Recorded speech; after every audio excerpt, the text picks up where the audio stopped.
I have a few slides. I'll probably only show a couple. I really want to just focus on a few points to elaborate on a couple of issues that have already been discussed, and everything I had intended to discuss has been discussed here today in one way or another. But there were a few things that I heard today that I thought needed, from our point of view, a little bit of discussion. And I didn't just hear those things in the sessions. I heard some of those things in conversations at the coffee breaks and in the hallway. So these are things I think that people are interested in. So let me start. The topic was keeping abreast of progress. I talked about, and obviously lots of folks talked about the Touch program. I think this is an extraordinary resource for information in real time. The critical fact of this program is that we are aware of all the cases of PML, at least due to Tisabri, and we systematically collect data on the patients who get PML. So we have a wealth of information that would allow us to look at things like risk factors and that sort of thing, and it's very, very important. Now, this isn't, being aware of the data as it's coming in isn't in some sense technically keeping abreast of progress or research in the field, but it does obviously permit rapid data collection, thinking about these various problems, and of course rapid actions of the sort we talked about yesterday, labeling changes, public statements, that sort of thing. And it also permits sharing of information with our European colleagues in a rapid way. So all of that, I think, is one very important mechanism that will allow us to keep abreast of progress, at least with regard to natalizumab-induced PML. But I had a fairly disturbing, although I won't say necessarily entirely surprising, conversation with somebody in the hallway who said that her company said that if they had to be involved in a program like this, a complex REMS or risk management program, that they wouldn't pursue a drug that would require such a program. And part of our assessments of REMS is supposed to take into consideration the burdensomeness. So the agency is interested in sort of the sum total burden that these REMS programs produce on people. And certainly people from time to time, we hear complain about it's too much work and that sort of thing. I have to tell you that, at least from my experience, which obviously isn't the entire agency's experience with REMS programs, but we've had some experience, although that's something that we take into consideration when we are working on preparing with a company and preparing the REMS, it isn't, to be frank, the primary consideration. Our primary considerations when we talk about constituting a REMS and working out the details is, first of all, to be detailed, but our primary considerations are protecting the safety of the patients and making sure that that happens. And working on the specific details of how the REMS is to be conducted. And these things are very complicated from the point of view of creating them, as I talked about yesterday.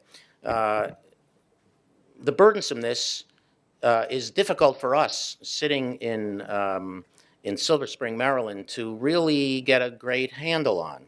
We try to be as comprehensive as possible, as complete as possible, as detailed as possible to serve our ends. And the burdensomeness is not easy to get a handle on. So I mention this because we really need to hear from folks. Ideally, when we're starting to produce or think about creating a REMS or requiring a REMS, we need to hear from the stakeholders about some of these aspects. The treating community, certainly the company, the patient population. It's hard to imagine how to incorporate all of those viewpoints while we're creating a REMS, but I think it's something we need to think about, because the last thing in the world we want to do is to decrease the use of a drug that we think is very effective because people think it's too burdensome to use under the REMS. So that's an issue that we really need to be thinking about. So that was one thing I heard. Okay, as far as, again, keeping under the heading of sort of knowing what everybody else is doing and keeping abreast of progress, I wanted to spend a couple of minutes just talking about interactions with the EMA, the FDA and EMA interactions. You've heard a lot about that from various people's points of view. Janet Surratt talked this morning about various provisions that allow us to enter into negotiations, confidentiality agreements, that sort of thing. I have to tell you that at least in the neurology world, the interactions over the past, in the past, have been rare, I would say. I think it's a fair way to characterize it. There has not been very much interaction. The good news is I think that's changing quite considerably. In the recent past, we have had much more interaction on general issues, on issues related to specific applications, much more so than we had. And I think, in my view, there's no substitute really for getting to know your colleagues face to face. And I think one of the, from my point of view, very important outcomes of this meeting is that we get to see people and it's not just a voice on a phone or a name written down somewhere of someone you don't know. Manuel came to the agency for a while, a few months ago, and that was a great interaction. We thought. I don't know how Manuel thinks about it, but we thought it was very productive, and we got to know each other, and I think as a result of that, there's much more interaction again on individual applications and on global issues. I think the next thing we have to do is to think about what the next steps are with regard to that interaction, specifically with regard to the problem that we've been talking about over the last 2 days. And I think if and when we get down to the question of specific studies that we might contemplate or additional specific data that we might want to get with regard to the question of PML, the next step, it seems to me, would be small groups getting together. The large meetings are extremely important to sort of set the groundwork, but I think subsequent work gets done better or best on a specific topic if a small group of people get in a room together. And I think that's going to be a very important part of progressing, from my point of view, with regard to interactions with the EMA and as well as the larger community on this issue. And the last thing, or the third thing I really wanted to talk about was the PML consortium. And I just had a couple of thoughts about it, more or less under the heading of gratuitous advice. I'd say the consortium, and I may not understand it entirely, I think is a great first step. I was struck by the mechanism, if you will, of collecting the primary data. And I'm talking now specifically about clinical data.